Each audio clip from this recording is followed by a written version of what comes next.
And YouTube now. And YouTube. The tubes of you. Cheers. All right, I gotta find it so I can see who's on and talk to people. Oh, I don't like that. That's too dark. Keto Warrior, what's up? Karen, what's up? Marie, what's up? Oh, ow! Oh, sorry. Your shin in my quads. Ah! Why are you trying to foam roll me right now? Oopsie. Bone roll me. Myofascial release. Seriously. Whew. Why do I do this every time?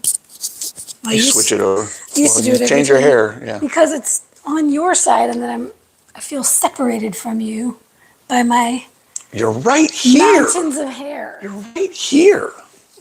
You're so clingy. You're codependent. We need to talk about this. Never that. Hardly. This is Never probably that. the least codependent relationship I've ever been in my life. I'm an Aquarius, so What does that mean? You're independent? very. You are. You actually are. There's a reason why I was single until I was almost 40. I don't know. Are Geminis traditionally relationship people? Twins? Yes. Oh, I guess, yeah. I don't know much about all that stuff. Yes. Oh, I would know. I'm a serial long-term relationship person. You were the final in the long line of Geminis. Like, I want to be independent. Why do I keep dating these guys that all they want to do is All they want playing is a this game? relationship. Yes, serial monogamous. Serial monogamous. Yeah, that was me. Okay, what are we doing today? First of all, thanks for joining. As always, we were really busy this week. Oh, yeah. And we did not even have the conversation about what do we want to talk about today until this morning. Yep. We mentioned it last night. Not even this morning. There was no conversation. You said, Well, make it a Q&A. Yeah, I was going to make it a Q&A. That's what we're doing. One of these days when we get our act together, we'll actually put the topic and the thumbnail up like a week ahead of time so everybody knows for the week. So when we do a Q&A, you can have questions to ask, right? Things like that. Mm-hmm. Okay. Speaking of Q&As. Yes. I completely forgot my YouTube Q&A this month. So did you? I will be rescheduling that. Babe, your quad looks huge right now.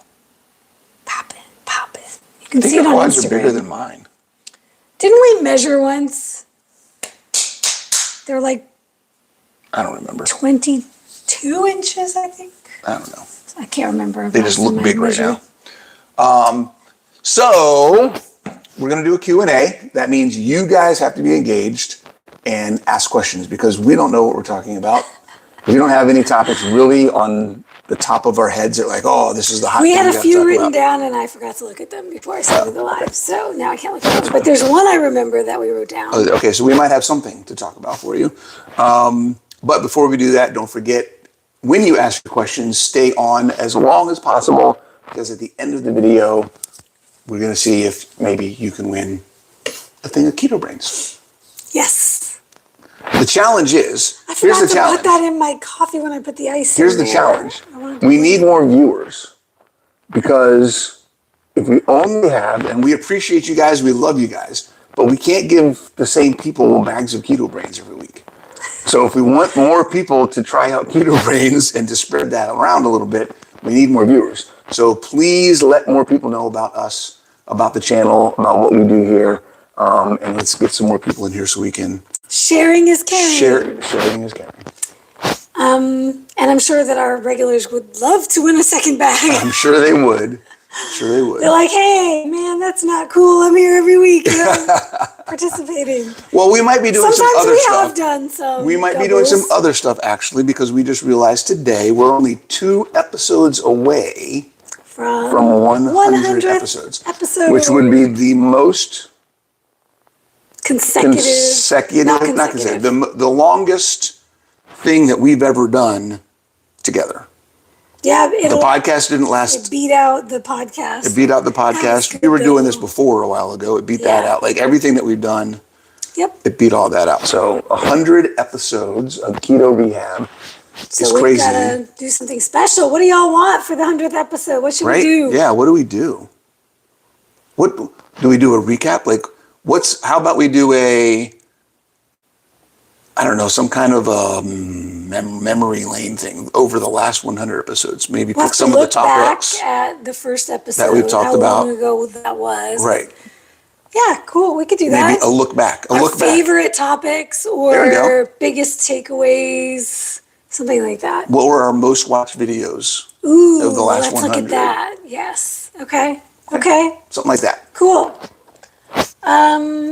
So let's see who's on and if we got any questions. We have a question. Yeah. What's the weather like? Does that count as a question? Florida. I said ask us anything. So You did. Anything counts. the weather is going to be 60s today. 50s, 60s, high 50s, low 60s. Barely get up to 60 at the highest today. That's when I It will be has going out been for my hike. bipolar around here. So very much like Georgia. My friends in Georgia are telling me they're going through the same thing, only they're going through it about 10 to 20 degrees higher than us. But same idea of back and forth between cooler and warmer days. Right. Their highs are getting into the 80s. We got into the 80s once, I think, this entire semi-spring that we've had. No, a couple Maybe times. twice? A couple times, yeah. Separated by days in the 40s. And Right. It was like the literally 80 20s one day, and the 50s 32 the next day. Yeah. Yeah. So it's been crazy. But the spring here is beautiful. We don't get the pollen that Georgia gets. I do not miss that. Everything being covered in yellow. I say we're also on the 17th floor of a high rise. Yes. So even if we did get the pollen, it wouldn't be quite as bad Yes. as all those lowly people down at the bottom. But honestly, At the street level. I mean, I don't notice it when I'm out. Like in Georgia, you notice it everywhere. The streets are The covered. haze, yeah. Everything is covered in yellow. And yeah, we don't have any. You're right. We also have the luxury of parking in a covered garage. Right. So If our car was out, we might see. a little bit, maybe. In Maryland, it was. Yeah. When we were in Maryland, when our cars were out. A little bit more. Yeah. Yeah. And right now is cherry blossom season. So it is beautiful. I'm starting to see the cherry blossom trees blossoming. They're very pretty. Yeah. We did not go to DC this year. Nope.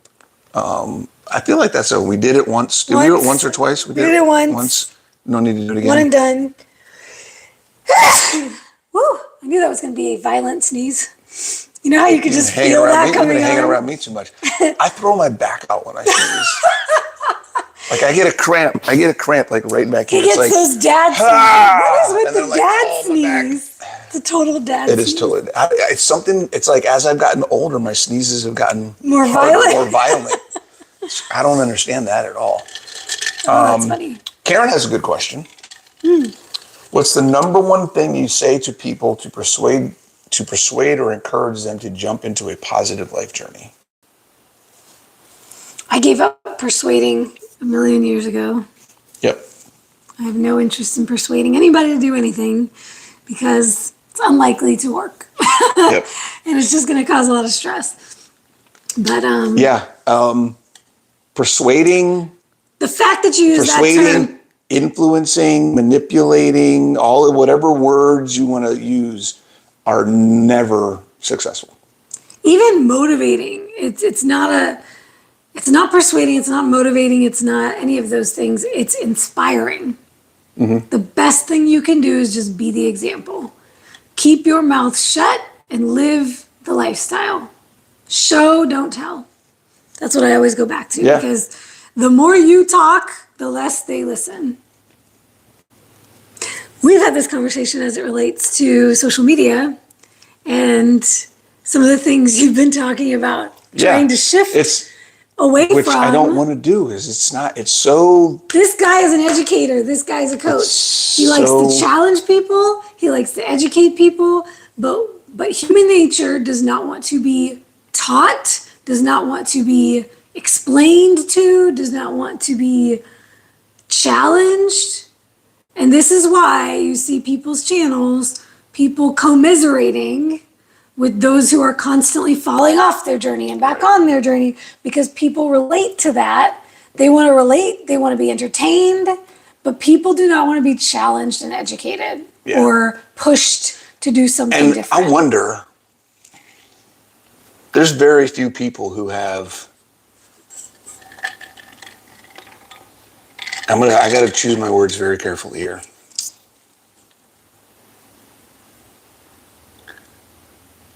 And that we may have talked about this and said something like this before, along these lines. But if I'm thinking about all of the biggest names in health and fitness, just the biggest names in the keto carnivore space,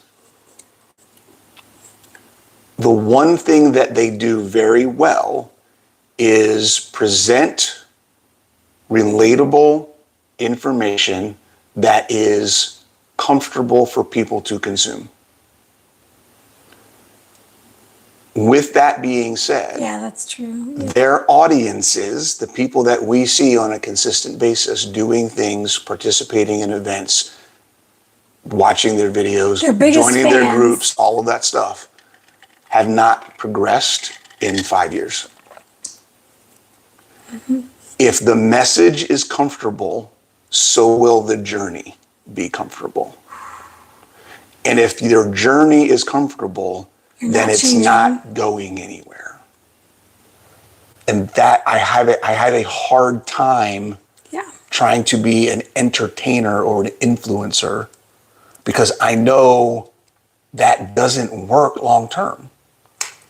Yep. If all I'm trying to do is build an audience, then I need to keep that audience. The only way to keep that audience is to never challenge them to no longer be my audience. Ooh. Right? And my goal as a coach is to make you not need me anymore. That is not aligned with what an influencer does. So it's so hard for me to embrace that side of this whole social media thing. Yeah. It's just, that's so, I know if I want more followers, I need to do that. But, yeah. So. Well, and this is why, you have, and you'll see this in marketing, in language, and everything is trying to make things feel or seem easy. Knowing that it's not. Everyone knows it's not. Everyone knows it's not easy. But they find ways of trying to make it sound easier, like you can make it easy. I mean, why is keto and carnivore even attractive to people? Because it makes it sound like it's easier than following other kinds of diets. If you just eat meat, you will naturally just lose weight because your body is going to get what it needs, and you don't have to count anything. You don't have to track anything. You never have to look at another calorie again. Just eat meat and everything will be great. And you know what? Kelly Hogan did a great video about this the other day, and it was very clickbaitable. But it was a good one. She was like, it's not like it used to be. It's not like what the carnivore isn't like it was when I started, which is very clickbait, right? It's like, it makes you, she's going to rail against the things that have happened. And she really didn't. I mean, in her Kelly Hogan way, which, I got to say, I just really love how real she is. I'd say of everybody out there, like, she keeps it real. And I think I've said this so many times, like, just gets better and better every year with her own understanding and what she shares and how she shares it, because she shares it in a way, like Bronson was saying, that's not combative. It's not sensational. She goes out of her way to avoid combative and sensational. Like, she wants it to just be real. And it's really about helping people. And so this video was great because she talked about everything she talked about. I could agree with the reasons why the original carnivore was so great, and the reasons why it wasn't so great, and the improvements that have happened, and then the negative things that have happened with it, and touched on all of that, and the intricacies and the nuance that. And where I'm going with this and connecting it is this concept before was always just eat meat, everything will get better. If it's not working for you, carnivore harder, right? And that wasn't even a term back then, but it was like, give it time, you need to heal, You know, it was just the only answer was ever just eat meat and keep trusting the process. And for some people that doesn't work because they have other things that they need to look at. And so I loved, you know, that conversation, but it's, that's where those headlines come from. That's where that stuff comes from. Oh, just eat meat. Everything will be great. You know, eat till you're full and naturally your body will just start losing weight. It's like, no, that doesn't work for everyone. It's not that easy and it's not that simple. And then when you start running into problems, then you get frustrated because you were promised this magic that's not magic. Yeah. You know, I was thinking about this is it's interesting how things go full circle. In one of my classes that I'm taking, we're talking about learning environments. Oh, yeah. And one of the topics we recently discussed was how do we create a learning environment and create a group identity.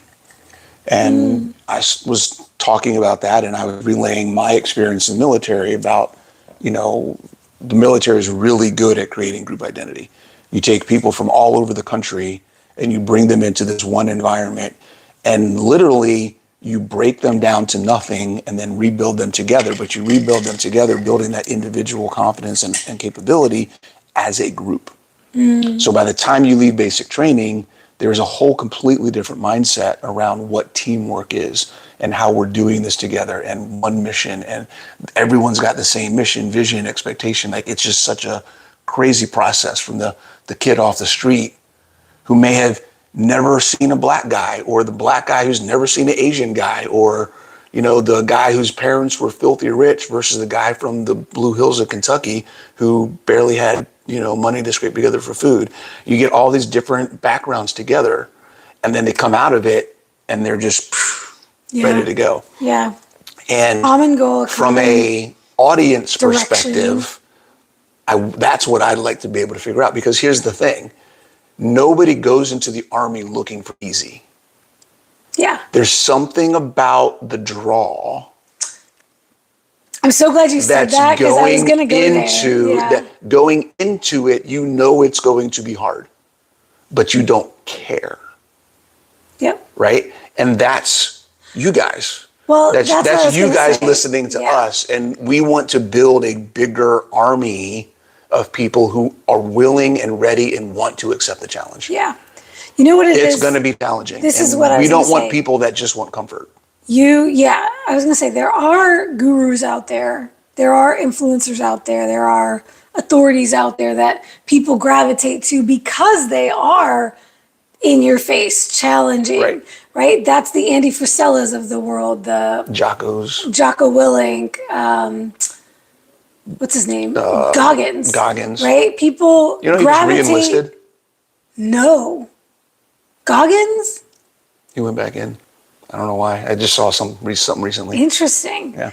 So, I mean, probably because he wanted to get his ass beat some more. Like, he's a glutton for it, right? He's broken. And that's the thing, though, is that the people who want that are going to gravitate to that. And that's why I always tell you, just be who you are. Say what you want to say. Right. Because your people are going to find you. The trouble, though, and getting back to the persuasion piece, right? This is what I mean by the keto carnivore community. Unfortunately, it tends to attract those who do not want to be challenged, because the messaging is so much about this makes it easy. Yeah.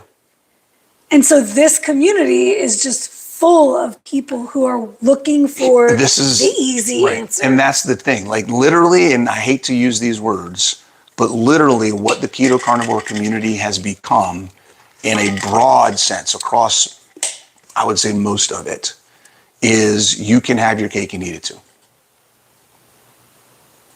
That literally is all of the things that you like, you can still have, and they're now healthy if you put keto in front of it. All of the content is going to be about how to make all the crap. Make it keto, make it carnivore. And, you know, and it's just like.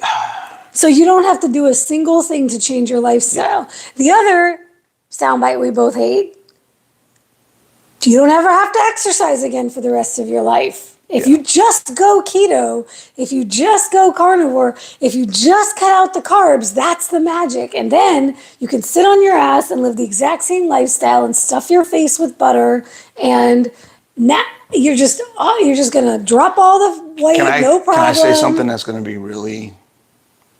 I did not know this was going to become a vent session, but this is totally what this has become.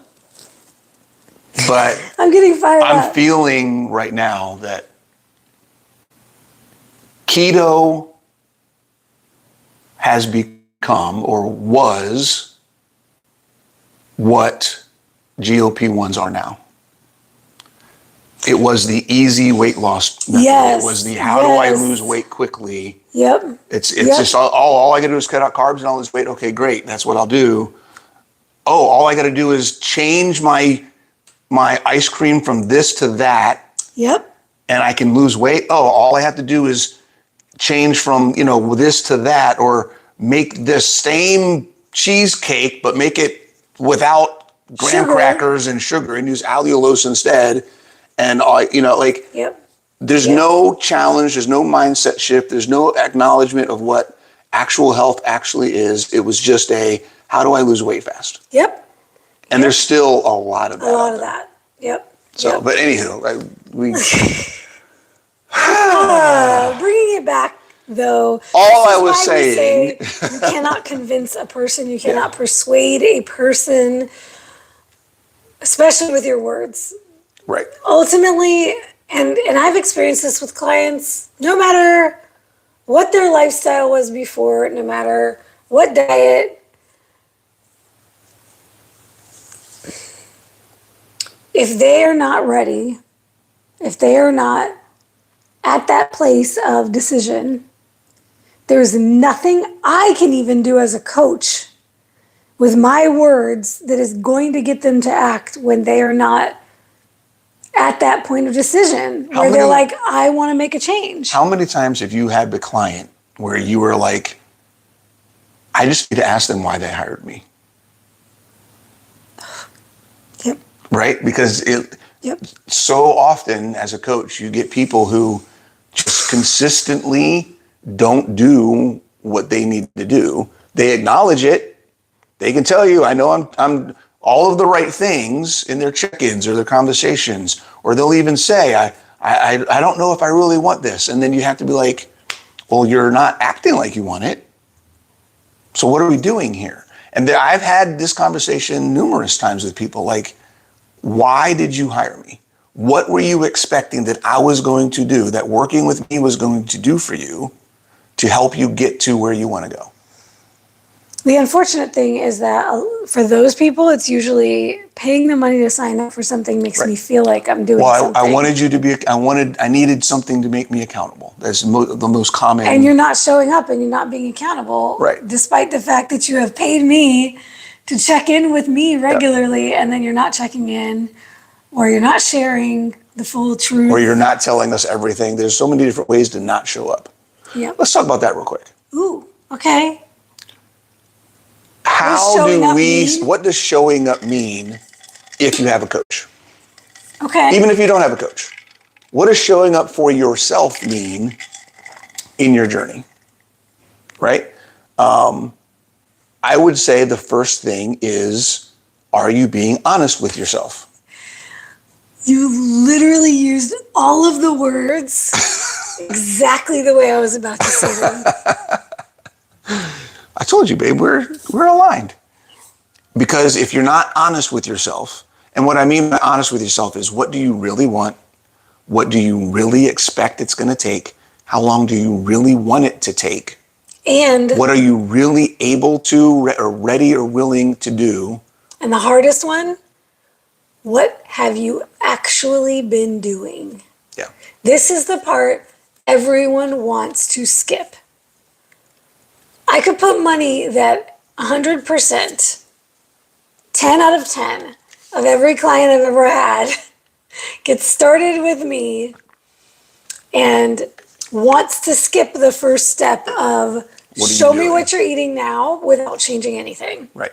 They sign up. What's my macros? What's my workout plan? And it's they want the plan before they want to share any of the data of what they've actually been doing Yep. now. And then when they do share, bless you. You back okay? I tried to hold that. No, it hurts. Oh man.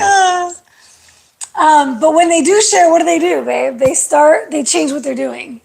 Right. Because they can't bear to show you what has actually been happening. Yep. That cake they ate yesterday, all of a sudden they're not eating it today when today's day one of tracking. When I said, don't change anything. Right. Do what you've been doing. And they change. There's a mental, it's so hard not to. Already, or that's it. They've they already don't changed. Track it. Yeah, they've already. It's one or the other. They're either you get the first week and half the days aren't tracked, or you get the first week, which I think is the first interesting. week looks extreme. They are extremely under eating, right? Because they are either not tracking everything or they're trying to look perfect for you. And it's interesting because you see that happen so much, and some of the same people are saying, "I just need someone to tell me what to eat."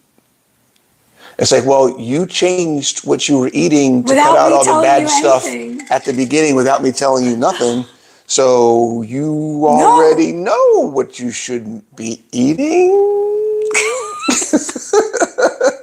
Right? Like, and let's be real. Hello. We all know. Who doesn't know, right? For most of Everyone if you're knows. interested, there's people who aren't even interested in getting healthy. They don't know. They're just doing whatever they're told. Honestly, half of them know too. But there are. I knew before I knew what real nutrition was. I knew what bullshit I was eating that I needed to stop eating if I wanted to lose weight. Yes. I knew it back then. I would agree with that. I knew start by stopping eating the chips and the cookies and the candy. Yep. We all know that. Yes. Then we want to play dumb. But a lot of people do. I was giving people the benefit of the doubt. You know good and well. A little bit. But most people, yes, most people know what they should not. What do you think about this, Coach Nat? What do you think about this food, Coach Bronson? Well, I don't know. Maybe you should show me the ingredient label. Okay, here's another way to be. When you post the front of the package and you don't show me the nutrition label and you don't show me the ingredients and you're like, what do you think about this, Coach Nat? I know nothing about that from what you've shared. Yep. And you didn't want me to know anything about it because you could have showed me everything. And what's your favorite question next? Next? What do you always ask next when they ask you, what do you think about this? I don't know. What do I think about this? Or what do you think about this? Yeah. Yes. When you're asking us what we think about something, it's because you're hoping that we validate what you want to do versus what you know you should be doing. Yes. Yes. Yes. So Bronson's favorite question, I would agree. Well, tell me what you think about it. Yeah. And why are you asking me? And that's the question. That's the question. Why are you asking? There's a difference between asking about some food item because you legitimately don't understand maybe something in the ingredients, or you may have heard something about it and you're saying, I've heard this food does XY, has this XYZ effect. What do you know about that effect? Like, what do you know about what this is supposed to do? What's the benefit or the harm, right? Coffee is a great example, right? I've heard that coffee does this. I've also heard that it does this, good or bad. What do you think? That's a different discussion than I'm at the store last minute. I'm doing some impulse shopping, right? And I found this. What do you think? With no context. No context. No, what is the reason you're looking at it? Is it a replacement for something you weren't able to buy? Like maybe there's something you were getting before and they ran out of it and this will be a replacement. And then you can say, I used to get this. This is all they have today. Here's why I'm looking at it. Like there's got to be, and this goes in general. Give us more. Yeah. And I would say, honestly, even not just that situation, there's another way to be more accountable and show up better with your coach and with yourself is If you don't have the full context, you can't get the right answer. Yes. That goes for food choices, that goes for exercise questions, that goes for schedule changes, that how many days a week should I be working out? Anything that you want to change, if you don't have the why do I want to make the change? What is the effect of the change? Will I be able to sustain the change? Like, you got to have all of those things. More information versus less. More information about it. And when you're posting in a group and you're asking a question, you have to give the who, what, when, where in order for anybody to give you any semblance of a helpful response. Okay? You don't just go in and say, ask a blanket question. A blanket with question. No context. Right? How much protein should I have? You know what I see all the time? And Like, how are we supposed to answer that question? All of the women's bodybuilding, women's weight loss, women's keto. What are your macros? No. I always get. Because that's the one you complain about all the time. No, I always see, I'm this height and this weight, and I want to lose 50 pounds, or I want to lose 20 pounds. What should I do? Or I'm this height and this weight, and I work out 5 days a week, and I'm pretty good with my food. What should I do? Right. Not even do for what? Right. It's like there's never enough context. There's never enough information. Always, and then you see 1,000 responses. What are your current macros? Are you tracking your food? Are you weighing your food? Like, there's so many more questions that have to be answered.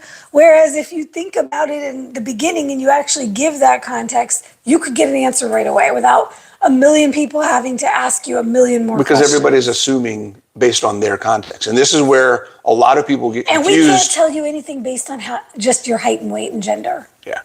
This is where you guys see a lot of confusion in a lot of groups, in Facebook groups or whatever else, communities, where someone will ask a question and they'll get 50 responses and every response is different. So then not only is the person confused because they don't know which one they should try, but then other people that are coming behind reading the thread are like, they're like, well, this person said this, and then they'll ask a question about that, and then someone else will say, no, do it this way. It just, without context, it just creates a whole stream of just nonsensical. It's going to give you more confusion and more overwhelm than you wanted. Yep. Yeah. What is another way to show up for yourself or your coach? Or it's always for yourself, but when you have a coach. But let's focus on when you have a coach specifically. So we talked about gather data. Gather data. Tracking is huge. Gather data and share all of it. Commit to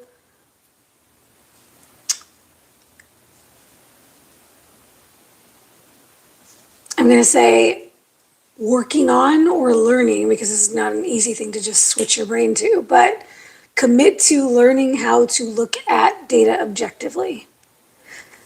It's very difficult. It's practically impossible because human nature is not objective.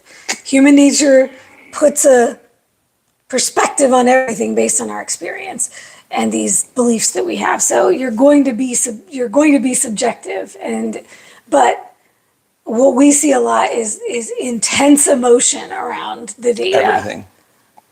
And not being able to separate your self-worth from the number on the scale and things of that nature. So when you commit to gathering data, you also need to make a commitment to looking at the data as data and at least trying to not take everything personally. Yeah. And make it mean something that it doesn't. Can we go up a level? Yeah. Because something you said, I think part of showing up for yourself in this process is committing to learning. Period. Yes. Okay. The idea that you don't know what you don't know, and you cannot expect to watch one video and have all the answers. Yes. You cannot expect to get into a program and then magically somehow, because you joined a program, all of the things are just going to fall into place. Okay, right? You know what I got to say? So, go ahead. That was visceral for me this week Uh-oh. with our brand new program starting. When we get newbies, especially, into the academy, we don't give you macros or training for a whole week. 1 whole week. 7 whole days. Oh my gosh, you haven't done anything for 30 years, and now the moment you put money down and sign up for something, you want it now. You want me to tell you everything to do in this moment going forward. You don't want to waste another second because you signed up. Yep. But there's a reason you don't get all the programming and the macros and the plan on day 1. Because there is education, there is learning that needs to happen first. You need to be able to understand your macros when you get them. You need to understand your training program when you get it. And if you're trying to skip over all of the learning and just be given the plan, you're not going to execute it properly. If you even execute it at all. Yep. So we have a series of educational videos and guides that we want you to review first. And everybody always wants to skip all of that. Where's my plan? Where's my plan? You haven't earned the plan yet. Ooh. Ooh. Come in with a mind for learning, understanding, and then you can implement. And that's probably what you've been doing wrong this entire time. Jumping into something you know nothing about, fully just trusting that whatever guru you bought XYZ from, myself included, I'd rather you not trust me until I give you a reason to trust me. If you watch my content, you'll learn that you can trust me. You watch the videos, you read the guides, you understand, because we are breaking down all of the hows and whys because we want you to understand it. Why? Because if you understand it, you'll be much more successful in implementing it, and you'll be much more successful at actually maintaining the results when you get them. That is why learning is important. That is why the mindset. Okay, there's an idea I learned a long time ago in CrossFit when I was in a gym owner's mentorship program, and that is the beginner's mindset. If you don't have a beginner's mindset when you are beginning this process, then you are going to be walking uphill backwards, right? You're taking on a challenge without looking where you're going. You don't have a map. You don't have anybody the person that's in front of you guiding the way. You can't see them because you're not looking at them. Woo! Okay? So that hit. you're looking at all of the other stuff, and instead of just focusing on what is this person that's supposed to be guiding me, where are they telling me to put my foot next? That's what we're here for. We've already gotten up a good ways on the mountain. We're not at the top either, but we're higher than you, right? In the journey, we're further along. We've made a lot more mistakes. We've done a lot more learning. That's why you follow a guide. That's why we've done it. We've done a lot more learning in the process. So that is the key thing right there. If you're not learning as you go, then you're not making the progress you could be making. Okay, I just thought of another one. This is huge when you do have a coach. In the moment that you're experiencing the struggle, the challenge, that is when you go to the coach. So what you were just talking about, the next step. Mm-hmm. What's the very next thing I need? One thing I see a lot of people doing is I get a weekly check-in with all the things they didn't do this week, all the things that didn't happen, and, in the area of support, what can I support you with right now? Nothing. I just need to figure it out. This isn't something you can help me with. Or it's, I just need to XYZ. Hit my macros. I just need to, whatever it might be. Or I don't get a check-in at all for 2 or 3 weeks. And then it's, okay, things got crazy, life got crazy, I got busy. I'm fine with you being busy and choosing not to check in if you're doing the things you need to do. But most of the time, that's when people aren't doing what they need to do. And The coach that you have access to is here to help you through those times. It's the whole point.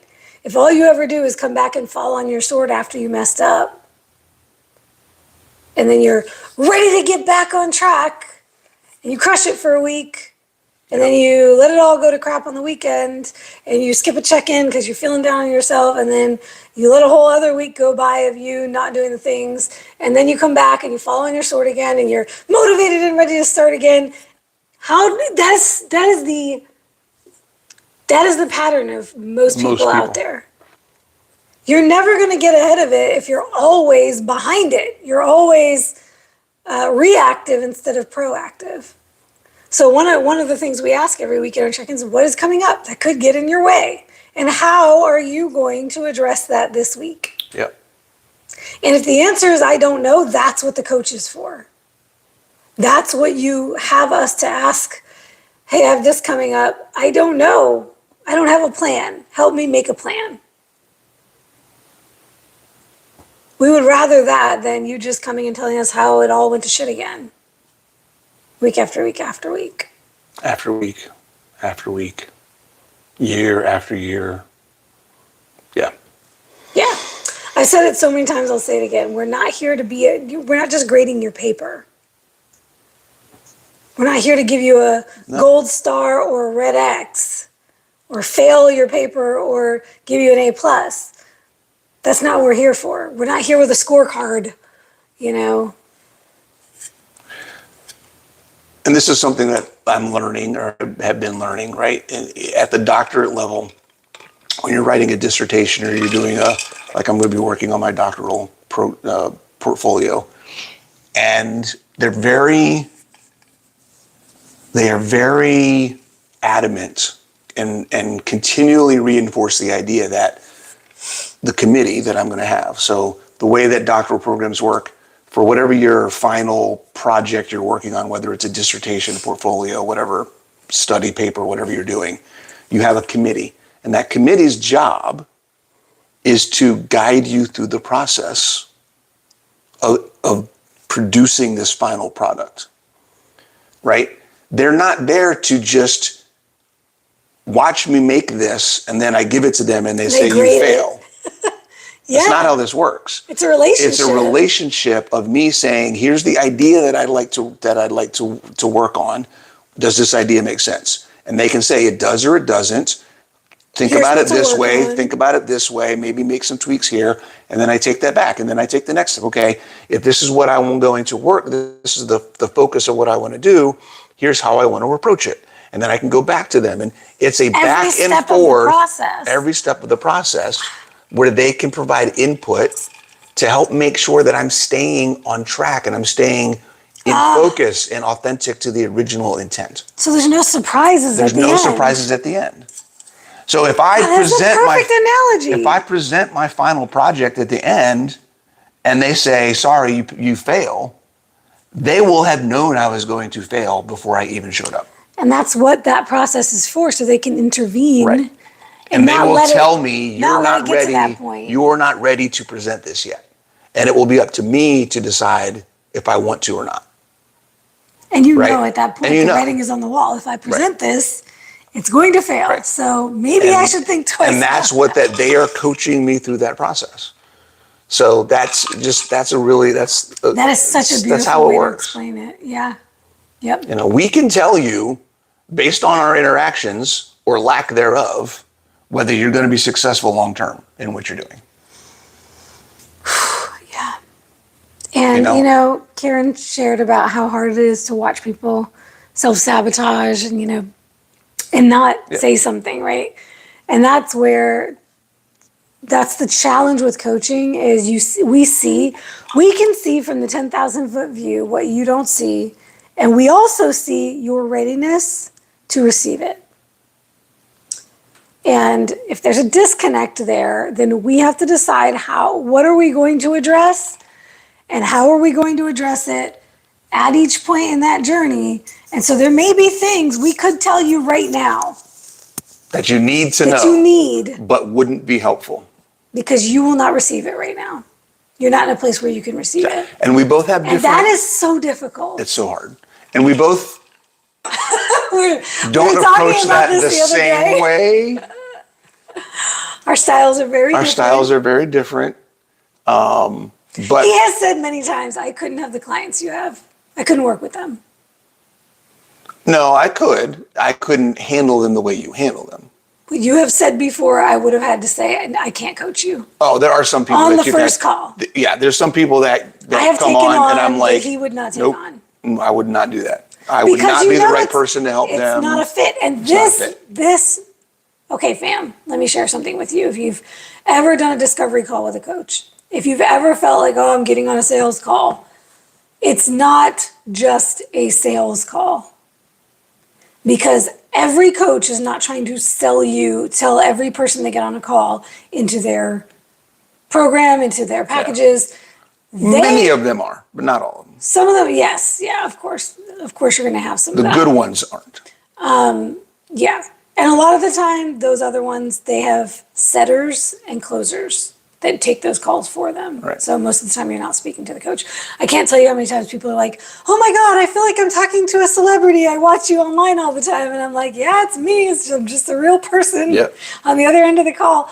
But no, real coaches, especially when you're talking with the coach themselves, they're trying to see if you are a fit for them as much as they are a fit for you. And if we don't think we're the right fit for someone, or that they're not a good fit for us, it might just be, well, let me help you get what you can out of this call. Yeah. And we'll be honest with you about whether or not it's a fit. Yeah, because the last thing I want to do is emotionally invest, because we emotionally invest in every person we work with. Oh boy. I don't think it's possible for a coach to not emotionally invest in their clients. So if I'm going to spend emotional energy in your success, I want to make sure that it's going to be worth it. For me, I'm being selfish, right? I don't want to have you spend your money and then me get frustrated because you're not engaging in the relationship. Yeah. Right? Yeah. So. Yeah, and this is also where expectations need to be set at the beginning as well about, okay, what can I help you with and what do I not do and what am I not promising? Yeah. Right? So if your expectation is this and my expectation is that and they're not matching up, there's another time when you shouldn't be working with that person. Okay, that's good. Let's see. We do have a question. We have a question. We're going to segue. Yay. We're going to segue. Marie says, can we talk about increasing carbs?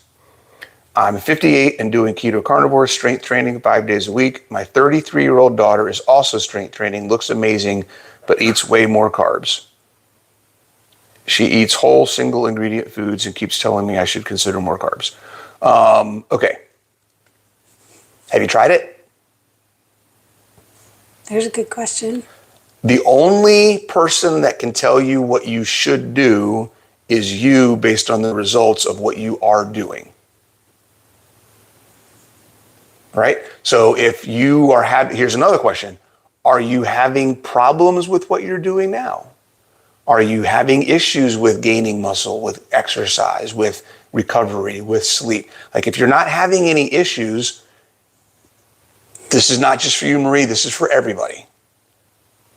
If nothing is wrong, stop changing shit. If it ain't broke, don't fix it. Right? Just because somebody comes online and says, hey, this is the new greatest and most fantastic mechanism of optimizing your life, if you're fine, that doesn't mean there's more optimization that needs to happen. Okay? We are stuck in this sensational loop of letting other people tell us how good our life is. Block it out. Stop listening to it. And there's the whole, it could be better. Could it be better? Could it be better? Could be always chasing better, better, better. Like, is this better than what I'm doing? Is this better than what I'm doing? At the end of the day, and self-experimentation, like he just said, at the end of the day, are you interested in doing that? Is that something you'd like to do? Because I always like to say to people, and I get this question about carbs a lot, because we work with women at all different levels of carb intake. And some of them are thriving with more and some of them thrive with less. And, naturally curiosities come up. And my question is always, well, what do you want to do? If you're metabolically healthy, if you are not insulin resistant, if you are not obese, if you are not in a situation where you're addicted and you have a really hard time not eating cake because you're eating strawberries. Right. Right? If your relationship with food is solid and your health is in a great place and you want to incorporate more carbs because you would like to eat them, then I say that is just as valid a reason as anything else. Yeah. I've got fruit in there right now. I've got lots. I had French fries yesterday. I've had a lot more carbs this week because I wanted to. Yeah. Period. The preference is part of quality of life. So when we say we're doing these things, nutrition and fitness and mindset, to improve your quality of life, preference across the board is part of that discussion. Yeah, here's the thing, right? If you're not working out at all and the idea of going to a CrossFit class makes you want to throw up, and you're like, but CrossFit is optimal. Right. If I don't do CrossFit, then there's nothing else I can do. And you spend another 6 months doing nothing because it makes you sick to your stomach to think to do CrossFit. Maybe you need to look at what would be of interest to you that gets your ass moving. Correct. The goal is not the method. The goal is the progress you're shooting for.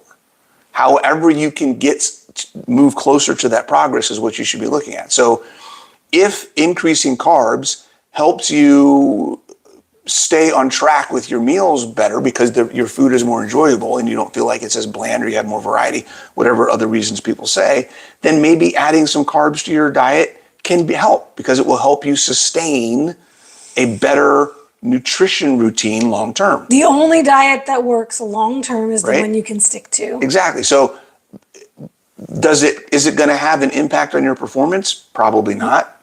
Is it going to have an impact on your recovery? Probably not. Is it going to have... But no one can tell you that. Exactly. Only you can discover that yourself through trial and error. This is why we say all of the time, guys, number one, stop making decisions based on what other people are doing. Or telling you. That you should do.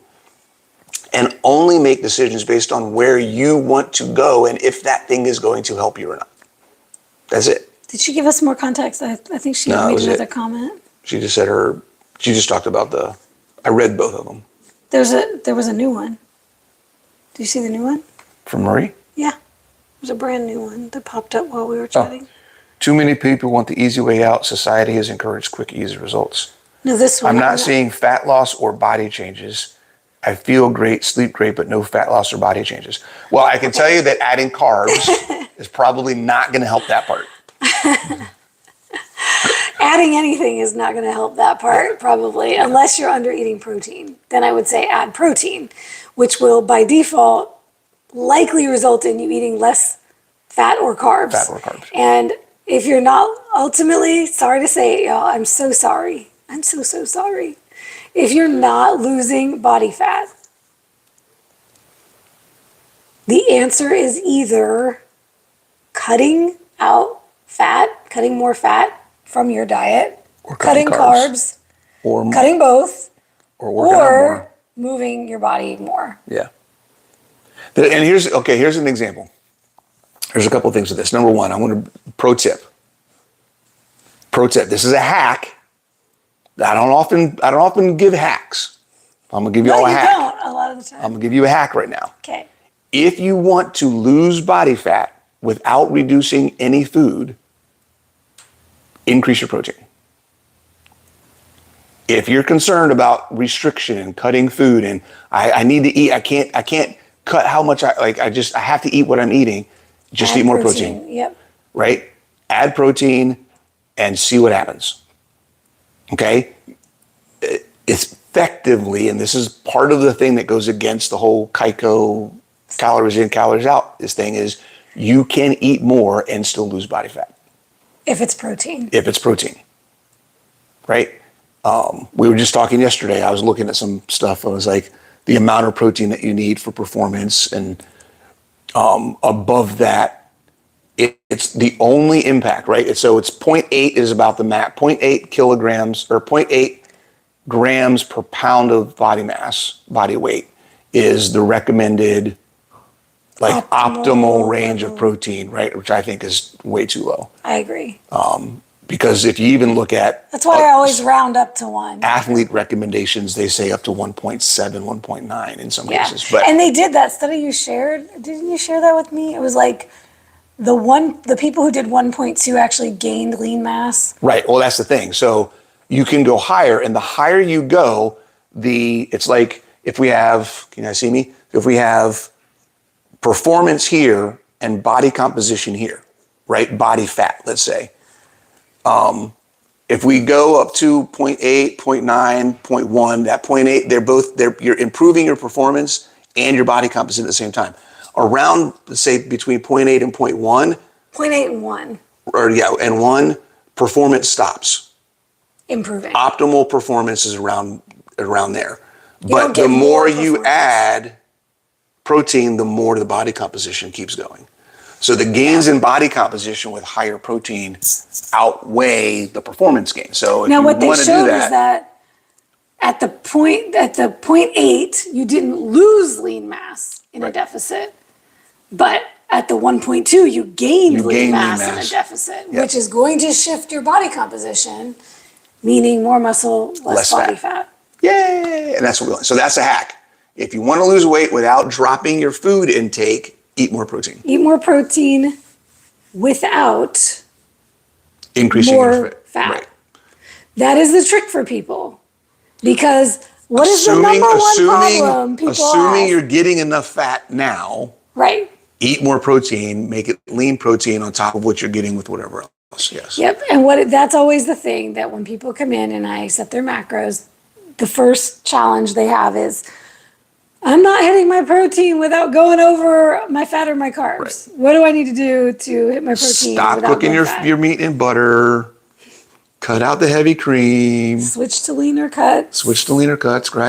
Guys, 90% ground beef isn't that much worse than 80%. But it makes a big difference in your macros. Yep. Makes a big difference. Yeah. Okay. Yeah, you don't have to go to chicken breast. Right. That's like one extreme to the other. That's the other thing we always see people doing wrong. Or fish. One extreme to the other. Yeah. Okay. Good question, though. That's the only question we've had so far. And I'll say... Has Marie won? I don't think so. Okay. We should give Marie the keto brains. But also, I want to speak on the carbs real quick. Something really key she mentioned about her 33-year-old. Well, number one, that's an issue. That's a difference. What's the age difference? The age difference, big time. That's what number more one. insulin resistant as we age. So she's probably not likely experiencing the same things that you would experience from including more carbs. Right. She probably has more muscle mass. Probably. So that's another thing. Yep. She's got her hormones in a totally different place than when you're post-menopause. Mm-hmm. All of that working for her versus against. And I can speak to that because I started bodybuilding when I was 33. And really? You're old. I started late. You're so old. But that was 10 years ago. And you're just a baby. I just had this chat with somebody. I met a friend at the gym. I forgot to tell you the other day. She just turned 44, so our birthdays are close together. But I was saying how I used to be able to predict a prep cut with precision. You can't figure it out now at all. You're all over the place. I would be like, this many weeks, I'm going to lose a pound a week. It's going to happen like clockwork, and it happened like clockwork every single time until I turned 39. It's been all over the place. And then 39, 40, 41, 42, I've been like, yikes. It's like nothing happens at all for weeks. And then boom. And then all of a sudden you stop. You're like, okay, I'm just going to maintain where I'm at. And then all of a sudden, I do a diet break. Everything comes off. Yeah, it's like, what the hell just happened? Yeah, this whole thing, I mean, it really does get me thinking more and more. I know that there's no such thing as starvation mode. But at the same time, there is such thing as being in this highly stressed state and what that does to women Yeah. as we age and our hormones change. And stress is the biggest factor that I'm seeing affecting so many of the women that I work with from 40s to 70s. I just thought of something. Okay. I don't know why this popped in. I know why it popped into my head because of my one person I'm working with and her coffee. And I think for her, it's stress and coffee. Which the coffee is driving the stress too. Why her stuff, she's the caffeine whatever. is- But the coffee thing got me thinking about my coffee thing. So this is a week. Okay, 1 week. Been a week with no coffee. Okay. I haven't noticed any changes. Okay. Except I've been sleeping like a rock and I haven't taken any supplements. Ooh, not even magnesium? I haven't taken any of that stuff. Wow. Okay. So it's been today, yes, last Sunday is when I started. Right? Was it last Sunday? Yeah, it was last Sunday when I started because I didn't have coffee on the coffee talk. Okay. Yeah. So it's been 7 days and Sleep. the first day was your whole not point as was hard as I thought it was going to be. You didn't want the supplement. That was the whole I wanted to point. see You if it would wanted make a to not difference. supplement. If doing that, if I wouldn't need to supplement magnesium to get better sleep. So far, so good. So far, that's exactly what's happened. That's literally exactly what happened. I haven't had to supplement, and I've been sleeping. I mean, you see how fast did I fall asleep last night? Yeah. I didn't even know when you came to bed. Like, Oh yeah, I guess you were out. Yeah, you were like out. I was Yep. done. Yep. So I haven't noticed any difference in energy. Right, I'm not crashing at all. I'm just as alert in the mornings as normal. Now, I'm still doing, so what I did instead, I'm just doing hot water with protein powder and keto brains. And that's, Yeah. so I'm doing like Which has a trace amount of coffee because it's the equip with the coffee. That's just here at work. That was just today. Oh, The okay. coffee one. Okay. I'm doing the caramel, the cinnamon bun, cinnamon roll one at work. So every day at work, I go in, I do the hot water, cinnamon bun protein, scoop of keto brains, and that's it. So cutting out 20 ounces of coffee a day, which when I think about it, it sounds like so much. Doesn't sound like too much to me. I still do it. And yeah, so my sleep has been great. I haven't had any negative. The first day, like I said, was hard. I had a headache for the first day, but that was pretty much it. So that's my update on coffee. Cool. That's it. What I was going to say about carbs is the other key thing she mentioned is that she's eating single ingredient, whole food carbohydrates. So what 99.9% of all people following keto and carnivore mean when they say that they're addicted to carbs It's not that. is that they're addicted to sugar. And usually that is coming in the form of hyper palatable processed foods with high carbs and high fat and a bunch of other junk added to make it very addictive. There are a few people I know Can I say something? Go ahead. who are addicted to rice because it's a cultural food and they wouldn't want to live without it. But the grand majority of people who struggle with carbs or have a hard time losing when they're eating carbs are not eating the kind of carbs that bodybuilders eat, for example. When you're seeing bodybuilders who have these incredible physiques and it doesn't make sense to you how they can eat some of them 300 to 500 carbs a day and look like that, and you can't look at a carb without gaining weight. They're not eating the carbs you're eating. They're not classifying carbs the same way as you are. Yeah. So I say this a lot, but we need to define what we're talking about when we use the term carbs. Not all carbs are the same. And can I add to that a little? Yeah. You guys know we love nuance. That's our cover. That's got to be a cover. That's got to be your cover thing. The whole keto label, keto version of foods, particularly packaged foods, particularly, and this is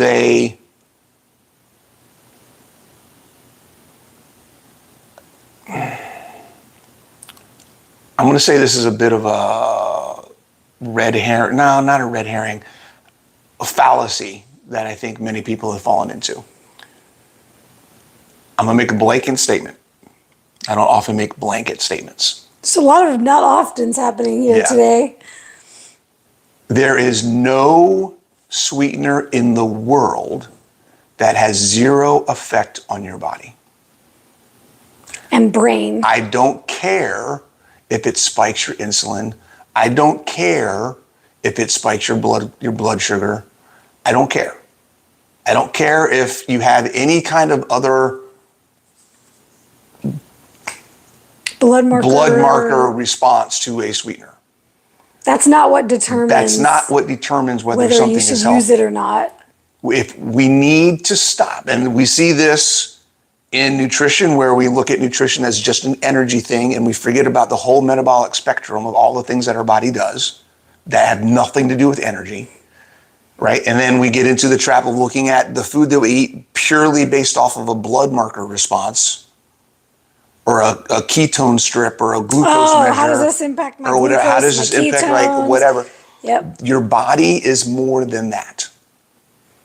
And it just because something is glycemically neutral does not mean it is metabolically neutral as well. Okay? Your body has to respond, react, and adapt to every single thing that you put into your mouth. And the only thing that will tell you if it's beneficial or not is how you do when you do that consistently. What is your own just personal because response? someone says this sweetener doesn't have any impact, you don't know until you've tried it. And if you're doing something that has a sweetener in it and you're not seeing progress, guess what? The evidence is right in front of you. And I would say, regardless of the metabolic impact or the blood marker impacts, the bigger impact is mental. I knew that's where you're going. And when I said brain before, what I really mean is your mind. That's what you meant. Yep. Mind. Right? Because yep. It tastes sweet. I don't even care about the cephalic response and whether or not that's triggering neurotransmitters or It's glucose not a central nervous or thing. any This of is that. a mindset, mental thing. Mental. Yeah. Mental. When I taste something sweet, what happens? Do I want more sweet? Am I looking for more sweet after that? Can I say this? If that's happening, it doesn't even matter what the mechanism is that's making that happen. I guarantee you it has nothing to do with what type of sweetener it was. It tasted sweet and that tasted yummy and you wanted more yummy. Let's dumb it down, people. Yeah. It's so obvious and it's so clear. And we're just looking for the answer that we want, it's okay. I can have allulose because of XYZ scientific thing. Right. If you can't get your hand out of the cookie jar because you made something with allulose, stop making things with allulose. Stop making those things. Guys, the thing that you can't let go of doesn't change just because you change the ingredient. Woo!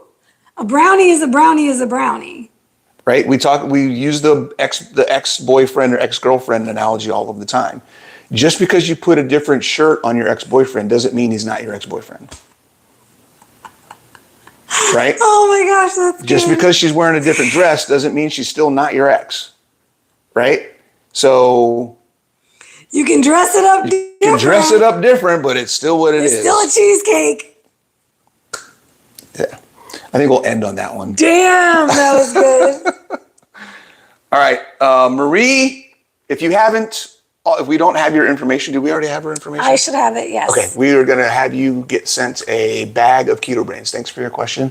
And we have no idea what we're talking about next week, but we're always open for suggestions If you have anything you want us to talk about, please let us know.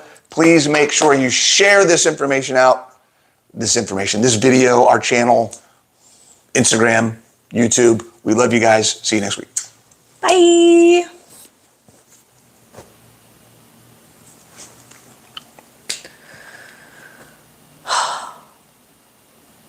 We're still on.